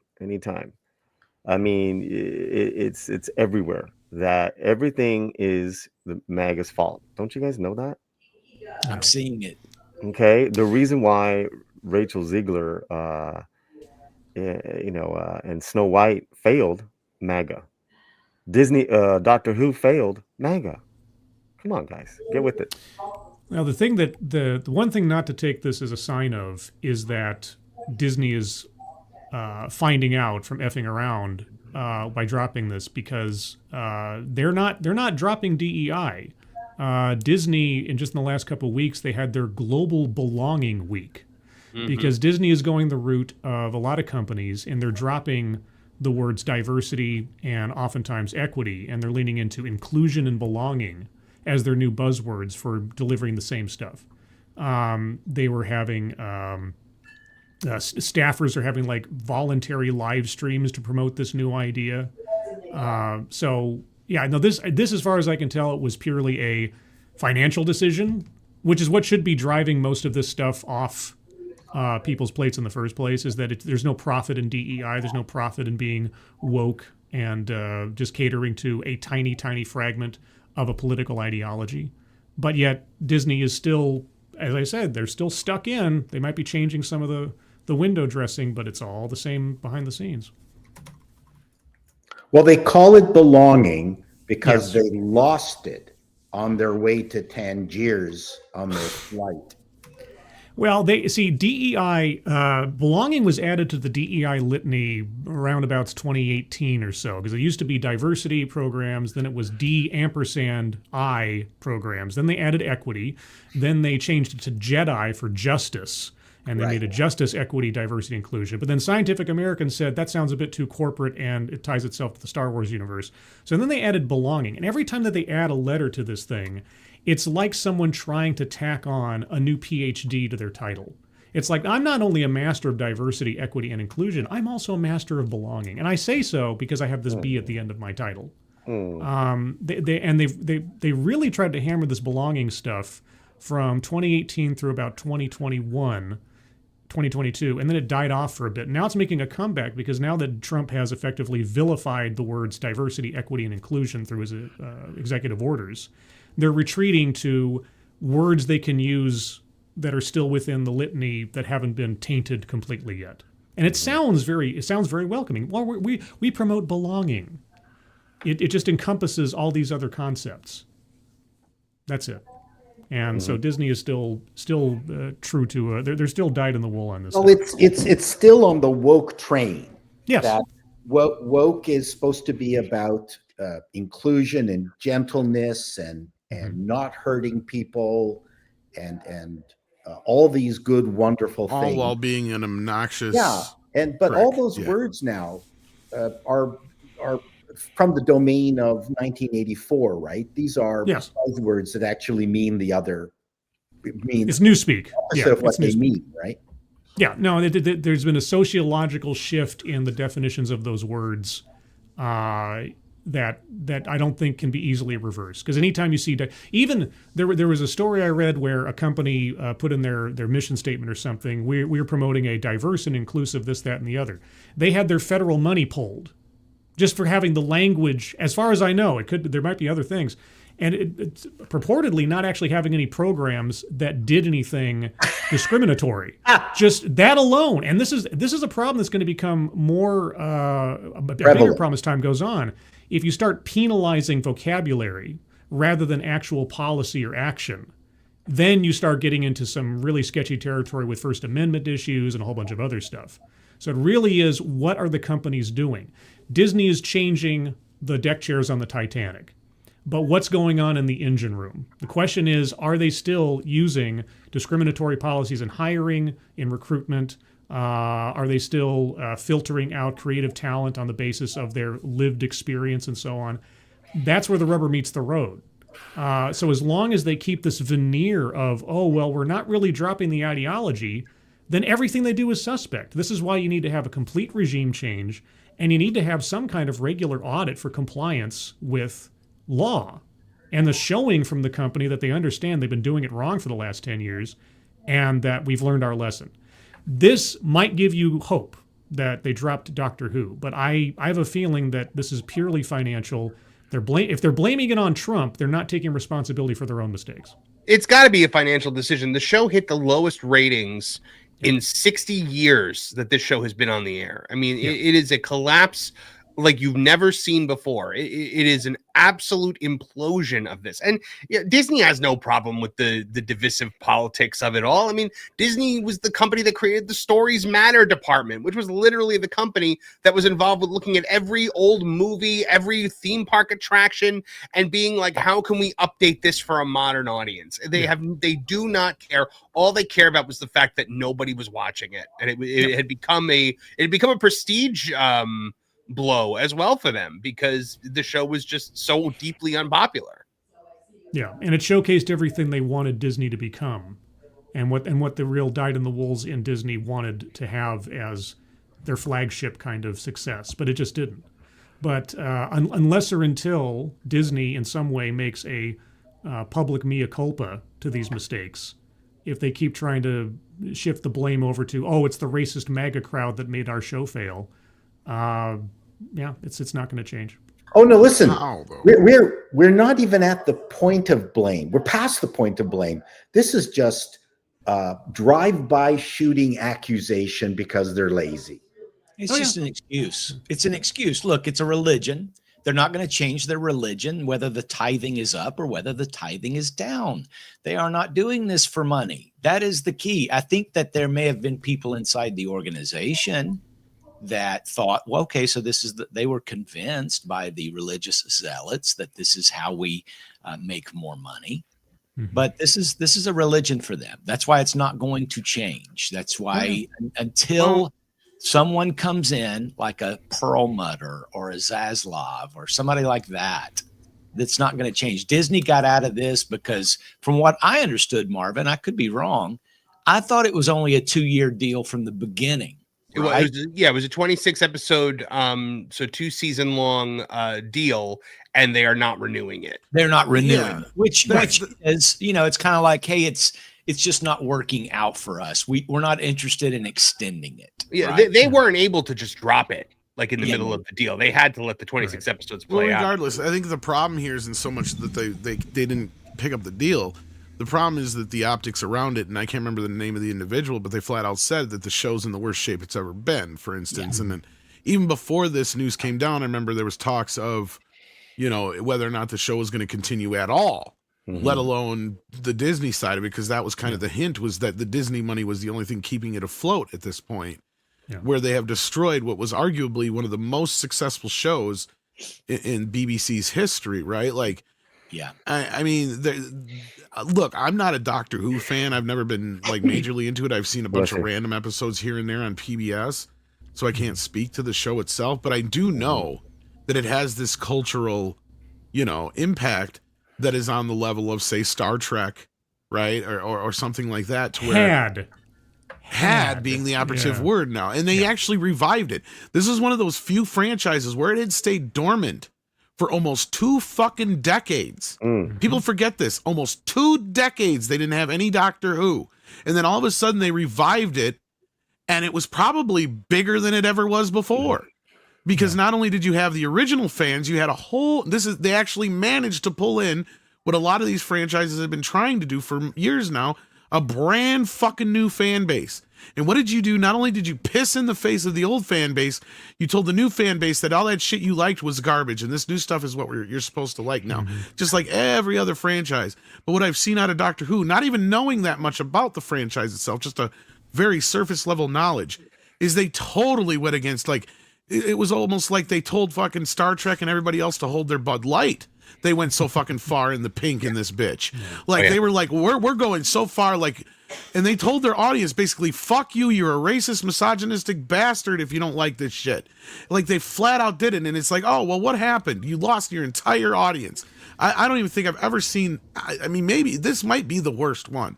So, right? Like, Tom, as far as losing their audience. What do you mean Doctor Who went on hiatus for 2 decades? No, it didn't. 16 years it was off the air. They didn't do The it. last one was in 2022. There was a special. Between 89 and 2002, 2003, whenever it was when Eccleston took over. When they brought it back in the early aughts. Yeah. There was there was like a TV movie in 89, and then there was nothing until the early 2000s, and then that's when he had not talking Eccleston. about, but no, I thought you meant between the Jodie Whittaker version. No. I meant we're talking about like, see, they had a point. My point was, Paul, is that there was a time when Doctor Who was non-existent, right? Like for 16 years, there was nothing. And then all of a sudden they brought him back. And like my point was, is it was probably bigger than it ever was before that. So they managed to do back in the early aughts what all these studios and IPs have been trying to do for the past 5 to 10 years by not only bringing back the old audience, but bringing in a new one. And they just totally pissed all over that. They were one of the few that successfully had done it. I can add on to what Tom was. Real quick, sorry, Paulie. I got to split. guys, unfortunately. So I just want to say my goodbyes. Thank you. Go suck some blood. Thank you for being here, Scribe. We appreciate it. We don't get to see you so often in the morning. Yes, but happy Halloween, now everybody. That you're a vampire and shit. Yeah, well, I have this because I had a special Halloween episode of Ted Excellence last night, where we learned 6 ways to defang your vampires. And I put a lot of production into that. Oh boy, I made a special little opening thing for it. I had a guest on who's also a vampire. I dressed up like this. Dog Cat Fox made an appearance because he's here with me now in reality. I need coffee. Yeah, and so... I'll join you, Polly. That's great, Scribe. I know. Anyway, so if you want to watch some very bizarre professor talking about how to defang vampires and give you a book club lesson. Is that anything like neutering or spading your pets? Maybe. She was so abstract about what she was talking about. Throughout the entire thing, I was begging for, please, just give me an example of what you mean. You can keep a vampire as a pet. You just need to defang them. Pretty much. But either way, everybody have a happy Halloween, safe Halloween. Happy Halloween. Check your apples for razor blades and all that fun stuff, and keep those. Get one. Yeah, razor blades, man. Don't take apples. Don't even do that. Yeah. Oh, okay. Who gives you like that? Is some cheap ass shit. Whoever gives you. Actually, apples are kind of expensive now. People used to get pennies. We used to get pennies from some houses. Eggs. If you don't throw eggs at the houses, eggs are at a premium right now. Okay. But Tom, Polly, Marvin, Chris, Paul, and Andre in absentia, and everybody have a good. Everybody have a good weekend, and I'll see you guys whenever I can show up again. So see you, Scribe. Goodbye. Adios. Take care. Farewell. And on the Doctor Who point, John Yulden says they dumped Doctor Who after the first Gatwa episode. We're probably like, what have we gotten ourselves into? Yeah, Shooty Gatwa. I was just going to add to it is that I'm like with Tom in regards to not being a huge at all Doctor Who fan, but I was always aware of it, and I was always aware of the fans ever since Star Wars 80s. It's like, wow, this has a huge following. Anyways, I did see some of the series and the aughts, and then I gave this new one a shot. It's just awful. It was garbage, man. So I just did the best thing I could do, was just not watch any of it again. Well, and they had really, during the Jodie Whittaker seasons, they had ticked off every classic fan because they changed the core origin of the Doctor. So now William Hartnell, the first Doctor, is no longer the first Doctor. No, the first Doctor was a like black female teenager or something like that. It was crazy. Like they completely undid 50 something years of history. Oh, I thought they were fixing history. I thought they were writing history. It made no sense. I was actually excited for Jodie Whittaker as the Doctor. I'm like, oh, cool. Because we're coming off of like a real good string of David Tennant, Matt Smith, Peter Capaldi. I was like, yeah, let's see what a lady can do in this. And they didn't make her the Doctor. They just made everything was about, Everything was about being a woman and being gay. Like that was all they did. What's sad is they actually turned down an actual black woman to play the Doctor. I know some of the people on the panel might know this, but I don't know if everybody does. Because Whoopi Goldberg was such a big fan that she lobbied to be the Doctor back in the day, and they told her no. Yeah. Now, I mean, I get it. Probably the main reason was probably because she was not British, but I mean... Yeah, I'm more offended by her being American. Like, yeah, I was going to say, but I mean, can you imagine, like, had Whoopi Goldberg played the Doctor? That'd have been interesting, I guess. But, I mean, she's a sci-fi fan. We know that because, you know, Star Trek The Next Generation. So, I mean, as jokey we can be about it, at the end of the day, I'm not saying that she couldn't have pulled something off there with it. It would have been possibly interesting. Could have been a goofier, funnier Doctor, perhaps. But the Jodie Whittaker thing just came off as pandering at the end of the day. That's the problem. It wasn't because of any reason other than to have a woman, right? That was it, right? Everyone I remember was intrigued and interested, and no one objected to the idea of a female Doctor Who, but it should have been Emma Peel, not a bag lady. Yeah. So if they had, you know, if you think of all the guys, they always had, you know, clownish outfits, and they were very distinctive, and she just went for the beigest Doctor Who ever. Like, why wouldn't you at least follow on the previous Doctor Who's who had interesting outfits, and there was nothing, and her companions have always been important in Doctor Who, and she had the worst companions up to that point, which was not necessarily her fault, but the stories were terrible, and they got into all the feminism stuff, and every villain was a white man. Yeah. Instead of aliens. And they are, though, you know, so, you know. Yeah. But that's again, that's just lazy writing. Yes. What you want to do is ignore the fact that she's a woman and get her to do Doctor Who stuff. Again, I've been waiting for her to have one of those speeches. Like I said, if it was an Emma Peel style to begin, if your first woman is more like a woman who can wear a really good leather catsuit, then you're going to at least bring the guys, continue the guys on board. Yes. You're going to, you know, keep that audience. Instead, again, you had this, you know, bag lady in this beige outfit, and I guess she's an okay actress, but they didn't give her, you know, much to do. But on the other hand, she celebrated the dullness of the character, you know, in her stupid comments also. I want Elizabeth Hurley. Virtue signaling actors, but I gotta go. I think we're all gonna go here because that's pretty much the topics for the day. I think we covered most of them. Oh man. So we'll let Paul lead us out of here. What do you got going on, Paul? You got a TV guide coming up for me anytime soon? Yes, I'm in the middle of that, and again, time. Please. Well, you know, it'll be up before the end of the winter. Leave me alone. Fuck off. So. If it wasn't for me, you wouldn't get them done, and then you tell me like. No, I've been working me on every this. time. This was prior to you pressing me. I've been working on this one, 1990. Well, I know, but I feel like my efforts in pushing you have helped make that show. Just give him that. Okay, you can have it. Fuck. Well, I remember one time you come on here and said that it was one of his more popular shows, and I'm like, you're welcome, because I keep giving you shit to do more. It's my least popular show. No, I thought you said it was your most popular. No, least. I have revisionist history, and I don't give a shit what you said. I get about 5,000 views. Nice. So, but I don't mind. Yeah. It's your most popular videos. I don't know what you're talking about. Well, compared to yours, yes. Oh, this is true. Yes, this is very true. But I do a video like once a year, so. So yeah, I do need to put them out more often. I got another decade's worth to do. I got a new car to pay for, so maybe I will start doing some screaming in car videos. Just like there you go. There you go. But I'll start showing your toes, man. So that's we'll for talk OnlyFans to you later, and depending on what happens tonight, we'll text each other, Paulie. Oh, go Dodgers, baby!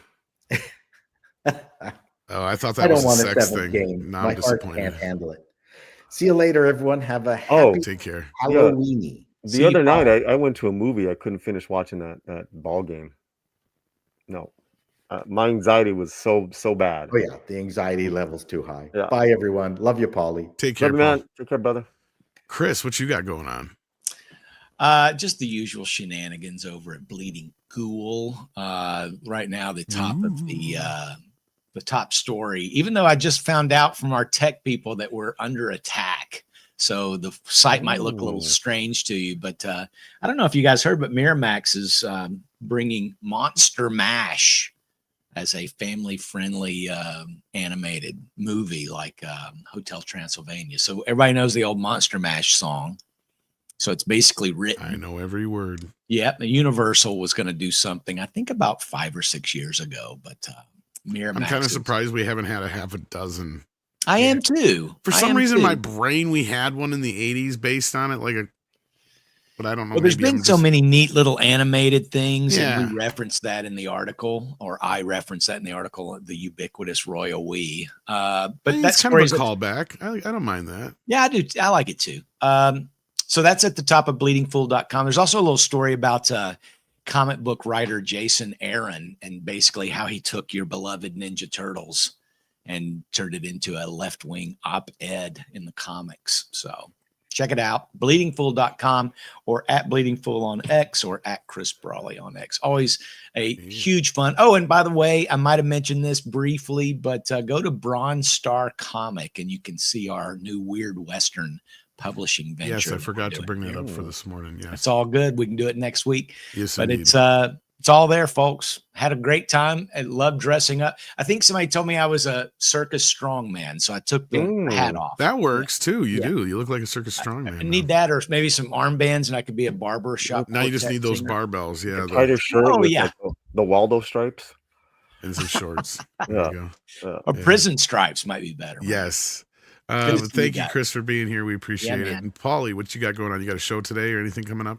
Later on tonight, 7 p.m. Eastern, we're gonna watch Sleepy Hollow. Oh, nice. So the next, what I'm doing on Fridays once a month is on Fridays the same time. We'll be watching different movies. So this is for the season.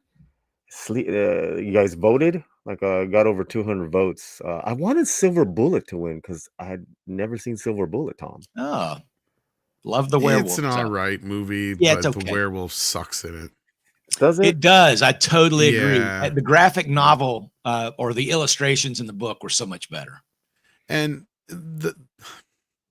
it's one of those movies where it has a twist, but the twist is so fucking obvious. Oh, you from know the it. start. The Like, first yeah, moment. yeah, yeah.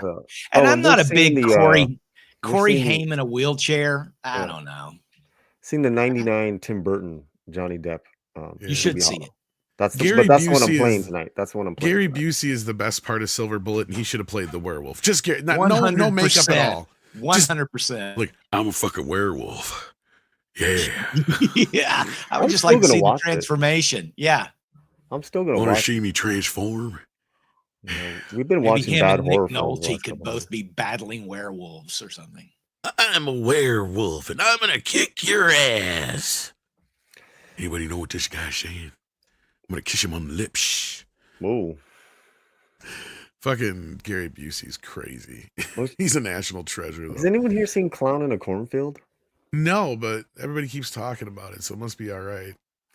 We fell asleep. I'm not a It was all right. yeah, I'm not a big on clown horror in general, but It was definitely better than what we thought it would be, but still. everybody keeps talking about the first episode of the It Dairy show being pretty good. So That's interesting because I think the horror side of it's really good, but then I just hope it just doesn't lean into the racial and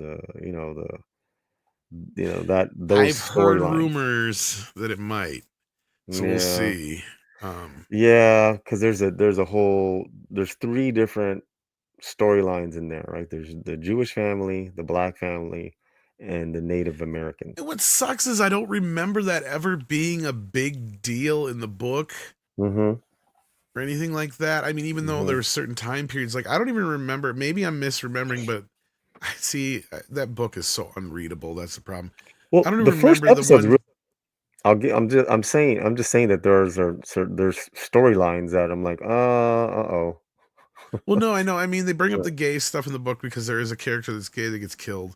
But then as far as like the racial stuff, I'm trying to remember, do they have much racial stuff Oh, in there there's with one kid? Bill S. Preston Esquire saying racism was a theme in the original novel. Okay. Oh, was it? Okay, yeah. I couldn't remember if it was or not, but yeah. And the casting's great. And so I was very entertained with the first pilot episode. Honestly, my only problem with it is Pennywise. Like, and it's not even Bill Skarsgård. I have nothing against him. It's the fact that Andy Muschietti seemed to misunderstand what Pennywise was. He's supposed to look like an alluring, funny clown until he gets the kids close, and then he scares the shit out of them because that's what makes him taste better. Like, that even says that in the novel, right? That I remember, and that's like the whole thing. Even Tim Curry's version, you know, he's funny and goofy until he gets Georgie close in the beginning, and then he starts turning into a jerk. And other times he's always goofing around until he's trying to be scary, because that's what Pennywise is his whole thing is he scares kids on purpose to make them tenderized. Well, this is like before Pennywise. Yeah, I know, but like in the movie, like why would George even get close to that fucking clown to begin with? No, right? Right, because he's already looks crusty and nasty. He's like, oh, George, come here. It's like, I wouldn't go near that shit. In the novel and in the original story, like he tells you, like Georgie comes up because he hears Pennywise, and Pennywise like we're stuck down here because the storm washed the circus down here, and Georgie could smell the popcorn and cotton candy, and Pennywise just looked like a normal clown until he got close and grabbed his arm, and that's when he turned into it, right? Like that was the whole thing, like yeah. So I love what Tim Curry said about that, though. He goes, "I didn't need fucking CGI to do what I did." That's what he was king. He's king, man. He's king. But yeah, I mean, again, it's like, where's it gonna go? And then Muschietti, you know, he does the creatures really well, the shock real well, the very shocking opening scene in the first episode, very rated R, not family, you know, like whoa. And so that I really like. We really like that. Packing Protons has an interesting question. If Paramount buys Warner Brothers, could the TMNT join the DCU? Ooh. I guess for all intent and purpose. Yeah. Batman. I mean, officially, I don't know, but I mean, I'm sure you could do plenty of crossover stuff like the Batman TMNT thing. I think it would be smart to do something like that. Yeah. I don't see why not. I mean, I'm sure there's licenses and stuff that are involved with the comic book side of it that maybe like TMNT itself may never be published under a DC comic outside of a Batman one. But as far as the movie and television goes, as long as there's no rights issues getting in the way of it outside of, you know, like licenses, then I don't see why not. So that's the thing most people just don't understand is sometimes even though a company owns both IPs, sometimes they're licensed out to different companies. But like, wait a minute. What if that happens and then they get Zack Snyder to do TMT? That's the show, folks. See you later. Yeah, no, actually, there was a point where I actually said as long as he had the script and he was not allowed to deviate whatsoever from said script, and you just say, Zach, shoot this movie, Zach would be able to shoot a very good looking Ninja Turtle. Oh, it'll look great. It would look amazing, but I don't want him to touch the fucking story. I don't want him to do anything like that. Maybe even not even touch the casting. Because he's like 50-50 on casting too. So like, he could shoot it in slow motion, and then the editors will just speed it up. Get nunchucking for 30 minutes. You know, but it's, you know, he's part of this generation, him, Gunn, Matt Reeves. They're just so self-absorbed into what they're doing. Yeah. And, unfortunately. And I like Gunn, but he's getting to be too much right now, Tom. It's just. Well, we'll see how this rolls. It's up to him to kind of make this work. I've been hearing interesting things about Supergirl, so I don't know if you've heard anything. But a Peacemaker 2 season 2 was just absolute dog shit. I'm sorry. I didn't mind it as much, but I understand people like Peacemaker's his little side piece, right? Supergirl, on the other hand, I heard it tested pretty well internally. They're doing more shoots. The reshoots are to put more Lobo in, I guess. Lobo and Superman, I'm hearing. Yeah. Okay. I don't know about Superman, but yeah, I did hear about Lobo. So yeah. Well, he's a very likable Superman now. It's kind of established, which is good. Well, and again, it depends on what circles you're in and talk to, and you'll see the difference. And Joe Pat 87 says, expect a slow weekend box office wise. Halloween on Friday is usually a curse. even more so these days. Reissue like Back to the Future Rain. Maybe. I think they're even releasing like Halloween 2 or something like that in theaters again, and some other ones. Horror films generally do well, but it depends on if there's something good out. He's right. You know, this weekend, that's the weekend of reissues and of trying to find. This should have been a slam dunk for Netflix and Frankenstein. The fact that it's in limited release Halloween weekend, that's a joke. Because they hate theatrical release. They hate that they have to do it to get considered it's for so award. weird though, because I went and took my buddy for a second showing to Frankenstein at the Netflix. They bought the Egyptian Theater 4 years ago and they restored it in Hollywood, and it is state of the art. It's gorgeous. 35 millimeter print. Tommy was awesome. And they know how to treat their patrons, and we walked out. They were giving us the Frankenstein posters. I guess long story short is that why you guys know what you have here, like between this and K-pop Demon Hunters. Tom and Andre have talked about it. Why are you fighting this? Why are you fighting this? It's like, again, you could just be making millions, and then, okay, 2 weeks, it's on Netflix, guys. I think we're about to see a shift in Netflix, especially if this Warner news is true. If it's not just a Fugazi rumor, then it does kind of make me think that what I said earlier this last week or whatever is kind of true, and that they are kind of rethinking this whole idea of keeping away from theaters. But, really fast, someone in the chat saying you're talking about a Netflix movie. Yeah, you're absolutely right. But when you're having your auteur director defy you and telling people to go see his movie in a theater, that should have been talked about in part of the marketing a year ago, right? And this has become a movement where it's opened up in more theaters now. And there's an actual website dedicated to screenings of Frankenstein in theaters. So that's all I'm saying. You should have just let Guillermo, cook with this one, and the box office is going to suffer, just like someone had said. There's some big re-releases, Back to the Future, and then another big Indian movie from 10 years ago got an IMAX cut. And that's going to make millions, but it's pretty sad. Yeah, and speaking of releases on Halloween, Joe Pat recalls that Brother Bear opened on Saturday, and I don't think that movie did all that great in the theaters. Should have been a summer release anyway. And then Glade Ribbon says, "Happy Halloween! Got to use my member chat before it's too late." Indeed, and hopefully we'll have a member stream. I was hoping this weekend, but maybe this next week. We'll find out here. But with that, it's time for us to check out. Take care of yourselves and each other. Have a happy and safe Halloween. And as Andre says, it is time for Koalas in the Koalas in the rain. Koalas in the rain. No fucks given. Koala. Koalas in the rain. Koalas in the rain. No fucks given. Koala.